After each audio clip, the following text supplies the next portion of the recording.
I'm thrilled to have with me today John Herdman, coach of the Canadian women's soccer team. John and I are going to be both presenting at the Excel Leadership Summit coming up in Vancouver, and we thought we'd take the chance to get the great conversation about excellence and about high-performance teams started a little bit early. So welcome, John. Thank you for the opportunity to talk.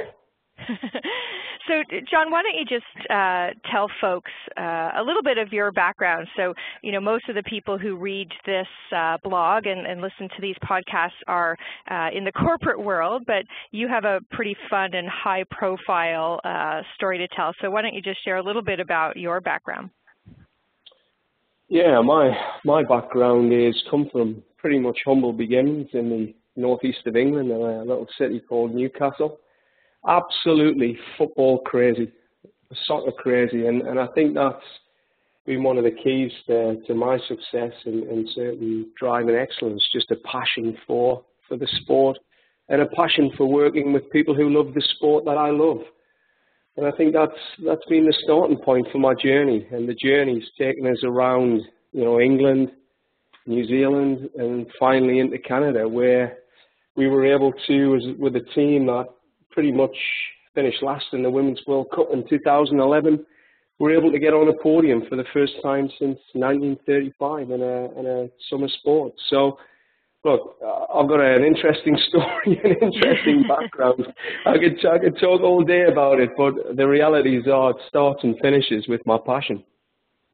Yeah, absolutely, and it's so evident when you listen to you. So really looking forward to finding out about how passion translates into high performance. So let's just kind of start there.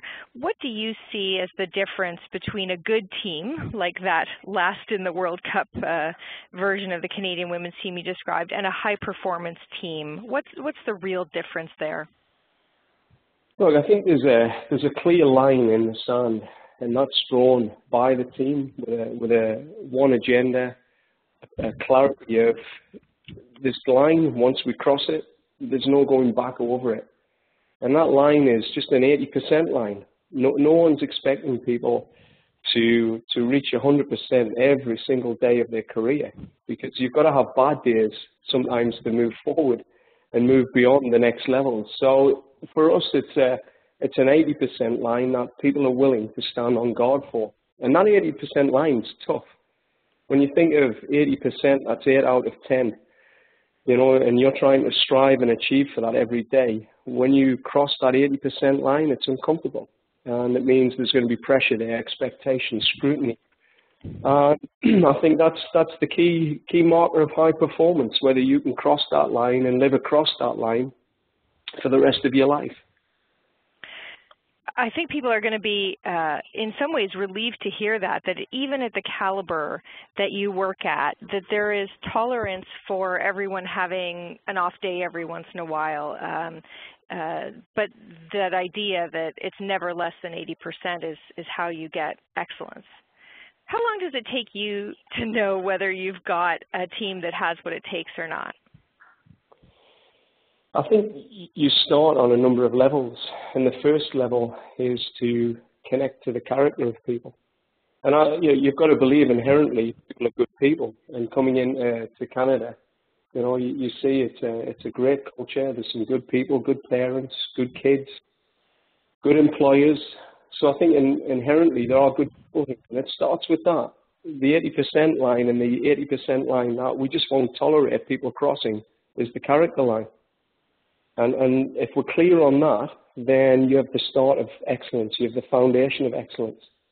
And if you can make the character line clear about what that and how that translates to culture, and what an 80% plus character culture looks like, high level honesty, no communication, performance-oriented communication, you know, people striving to do what's best for other people, you start to really bed down, as I say, a foundation that you can build high-level competence on.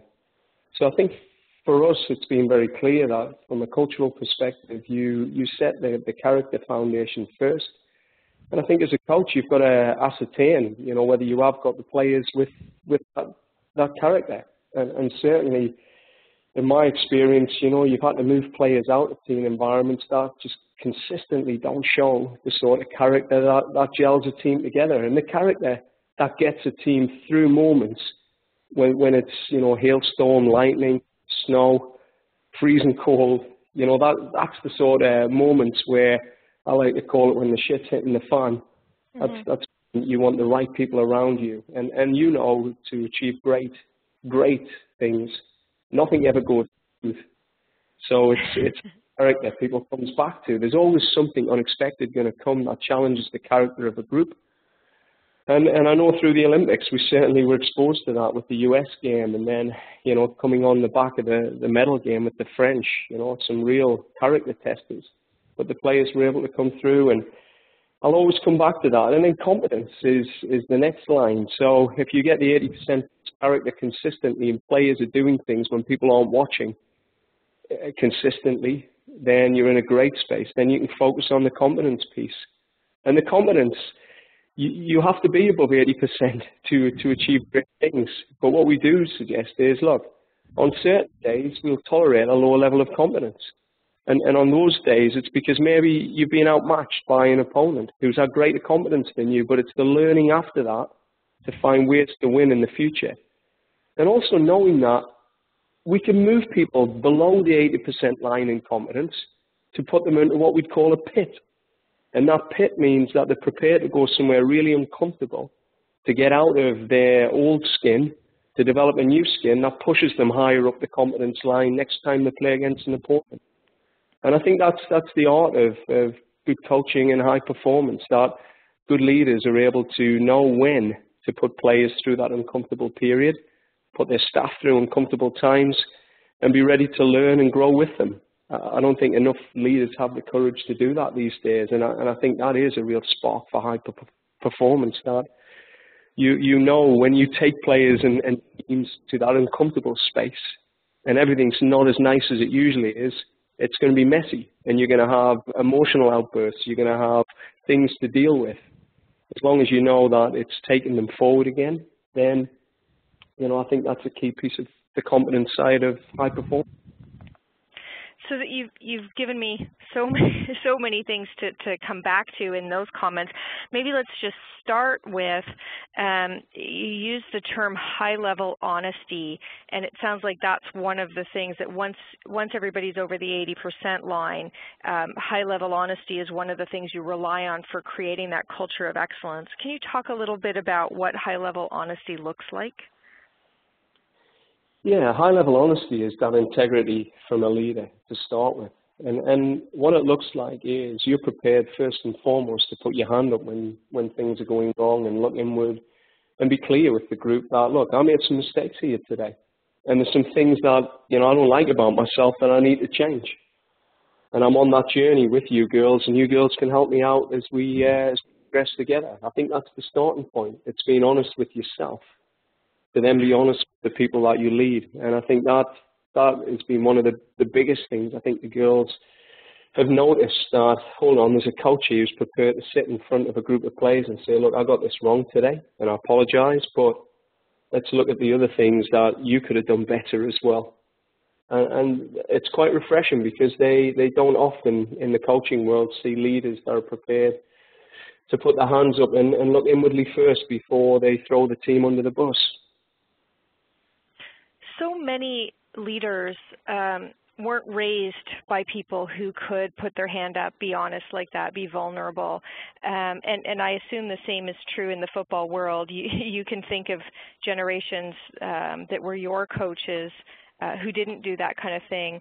How do you give leaders the courage to try being vulnerable? To, you know, when you talk to people about your approach, how do you convince them that being vulnerable like that actually demonstrates strength instead of weakness? It depends on people's philosophies.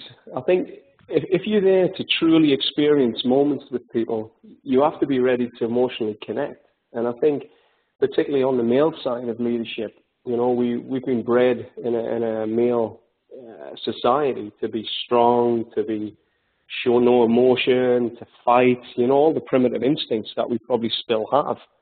And to be honest, in this world, this new world, it doesn't work anymore.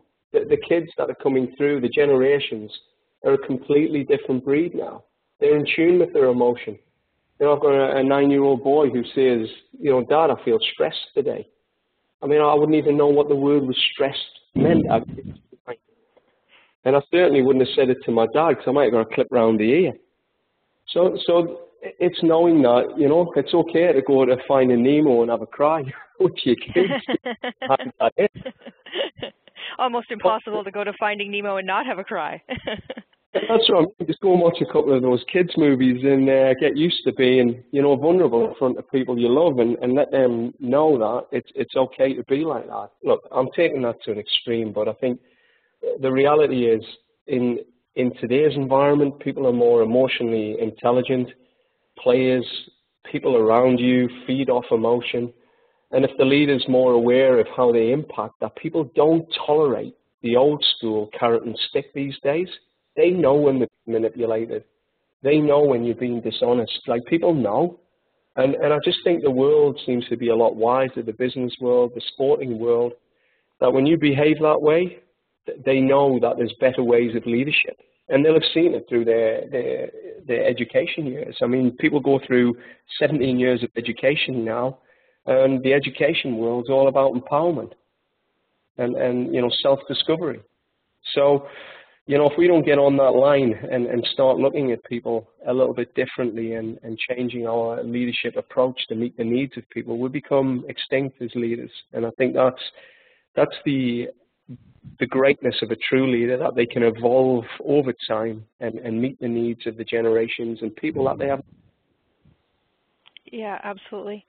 So you talked about the high bar for character that you require, and that is really a precondition for excellence. But I'm interested in then, once everybody's over that bar, what's the value of diversity on a team? And, you know, obviously you're building a soccer team, you need diversity in talent, you know, a striker versus a midfielder. But, you know, what about the value of diversity in styles, in disposition, in personality? You know, how does that play out on your team, and how do you benefit from that kind of diversity, or even manage that kind of diversity? I think that's the real exciting part of the coaching, and I think any leader knows that they have to be really in tune with what people's real strengths are. You know, if you try and turn a cat into a dog, it just doesn't work. And I think there's a reality that coaches have to be able to know exactly what these people are about. And the first step when you talk about getting over the character line is just getting to know people and getting to know what they're about. So, you know, you might have some really religious people in your group or your team, and you understand that there's a whole spiritual world that you're not in tune with, but they are. And not knowing that, and then knowing how that impacts and how they can bring some of that to the environment is pretty unique. And then you've got players who've had interesting upbringings. You know, their scripts are very different, and you can draw in that for different periods when you actually need that little bit of an aggressive side to come out on a group. And you know there's players that have got that in their lockers. They have that aggressive piece. You know, then, you know, when you need to really stand on guard and have that fight, there's some players there that can drive that and lead it. So it's a real interesting one, but leaders won't get to know that unless they spend time with people. And I think one of the things is really important, is just figuring out people's scripts. And I know one of the strategies I used with my staff, because, you know, we work as a staff of 13 people who are the team behind the team, trying to lead a great group of women. We built our tapestries up on a wall. We were pretty public to each other, and we showed our sort of timelines and things that have impacted us that pretty much impact the way we behave now, and the things that we want to change about ourselves at 38 or 46. So there was, you know, I think it's those journeys and being ready to see where people have come from to truly understand what their strengths are. And then that's the exciting piece. That's like the alchemist who puts all the little pieces together to try and find that true connection, that true magic formula. So I think for leaders, they've got to embrace that and embrace that project. I think we get caught in tactics, we get caught in the X's and O's on chalkboards, we get caught in strategies, goals, objectives, timelines, Gantt charts, and we just forget that what makes it all come together are people and the way that they interact. So I'm interested in the idea of those moments of truth that that happen. What does a moment of truth look like, and where have you seen moments of truth where the team has really risen to it, and where have you seen moments of truth where a team perhaps has really let go of the grasp in a moment of truth? Yeah, I mean, I think a real moment of truth for me was around the Olympics, where we were able to see our leader, our captain, Christine Sinclair, prior to us going into the Olympics, speak openly for the first time in 10, maybe 12 years. And, it really set a wave off within the group that people realize that if we're going to get through this, we really have to know about each other. We have to care about each other. We've got to really understand people's stories and why they're here. And that group had been together, some of them for 10 years, and genuinely didn't know much about each other outside of what was on the surface. And she opened up. And that was a defining moment for our team, a real moment where she gave courage to players to talk about things they've never talked about before. Yeah, and how does that kind of leadership strengthen a team? Is it something that people then step up and do the same? Does it inspire that kind of openness from everyone? I think it does. It does. It's about, as I said, people showing that vulnerability and letting them know why they, really getting to people's true purpose. I think it's inspirational. I imagine there's so many people at work that just turn up to work and from the first day they've just blended into the furniture. And no one's really ever figured out why they're here, what their goals are, what their aspirations are, what brings them to work, what connects you to this organization, to these people around you. What is it that actually really gets you going at work? And most of the time when you speak to people, it's the interactions. And it's feeling that achievement together. And I'm not sure we spend enough time exploring it, because when you hear someone talk from the heart, when you take the heart first, it's key. And when you get into the brain science of it all, you know that there's an emotional part of the brain that overrides the logic consistently. And if the emotion's in tune, everything's in tune. So I just don't find enough time spent where teams connect emotionally, which gets them through the tough times. And logic to me doesn't take people to high performance levels. It's that whole will and desire to go somewhere and go somewhere with people. And it's people that achieve things together. So all the great leaders always had great people around them, always. Yeah, absolutely. And it's so counterintuitive for people. I think we have these very backward notions that high performance is about always pretending to be strong, the invulnerability, the armor. When you stop being afraid of being vulnerable, then you can lean into whatever it is you're doing. So we've talked about the positive side of high performance.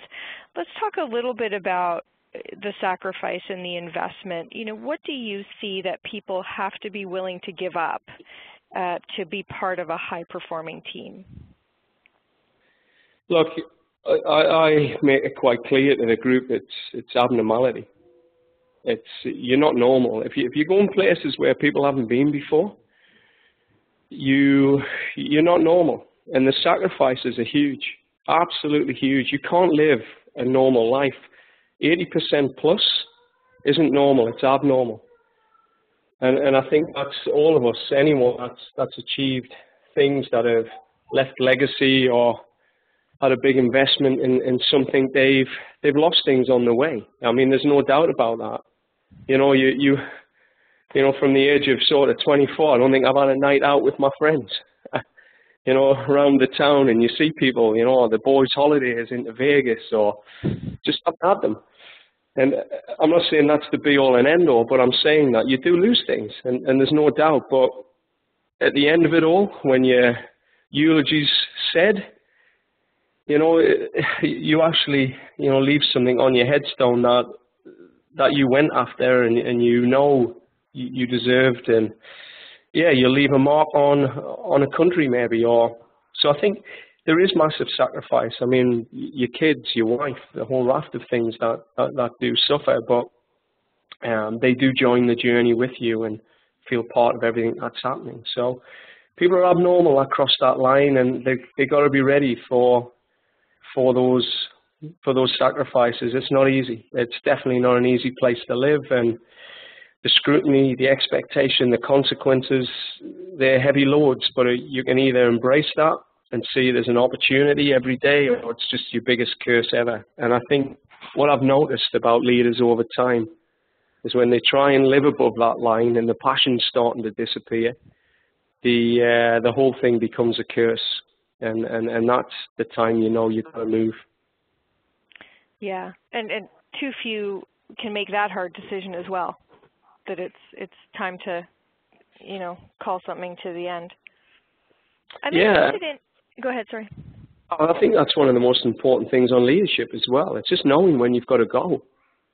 And I think that's the hardest thing for people is the succession planning. You know, I think a huge aspect in our team environment is every team leader has to, the staff have to have someone ready to replace them tomorrow. And that's one of your keys. And I just think people struggle with that. It's like the Canadian job. I mean, I'd love to be here till 2020 and help see through a massive vision. But the reality is there may come a time in that time where it's time to go. And you know it as a leader. People are ready to move beyond you. And, you know, I sensed that in New Zealand. You know, I really did in my time in New Zealand. There was times where you went, look, I think it's time to go now. I've been here 11 years. There's been some big change. There's some great people now in the system. Some people with better skills than me in areas. So time to hand on and move on. Yeah, and to me that's a huge obligation of leadership is understanding when your era is over or nearing its close. Just if we can go back to the sacrifice, I'm interested, you certainly, as the Sochi Games are coming up, we'll certainly see lots of examples of people who have endured something which is completely abnormal, something that only a tiny fraction of the population could ever endure. And some of those will be individual athletes, and some will be athletes who win in teams. Is there a difference? Is there something extra it takes to make it to that level, London or Rio or Sochi, as part of a team? Are there additional sacrifices to do it together than there are to achieve excellence on your own? Yeah, I think the biggest thing in team is the ability to hide, and that's the easiest part of it. I think when you're an individual athlete, there's nowhere to hide. It's you against you. But in the team environment, there's so many reasons you can make excuses. So many reasons. It's no longer you against the clock. It's you against another team. It's with a coach. It's with all these preparatory people. It's with 11 other players on a pitch plus another 10 in a squad. And if people want to duck below the line, they can find 100 excuses. Oh, I just didn't get on with this player. My roommate was this. You know, the noise down the corridor kept us awake last night. You know, the coach's tactic was this. I didn't like it. He's playing us in the wrong position. You know, 101 things. The weather wasn't good. I just think that the team sport takes a unique individual, really unique. And that's why I keep coming back to the character. The character C. I think that is absolutely crucial. You have to have people who know that they can take this on as almost like I'm an individual athlete. You've got to be prepared to be me against me first, to be the best I can be. And that's part of the culture that I developed in the Canadian setting. It was all about designing the player's podium skin. So it was never about an opportunity to hide in the environment and just mold into the rest of the group. Look, there's things that you have to shed an old skin here, and here's your podium skin. You have to go after that. So it was almost, look, I'm an individual athlete achieving my dream, knowing that I've got to achieve all these tough things that the coaching staff are pointing out to me. And if I don't achieve these things, the team ain't going to perform.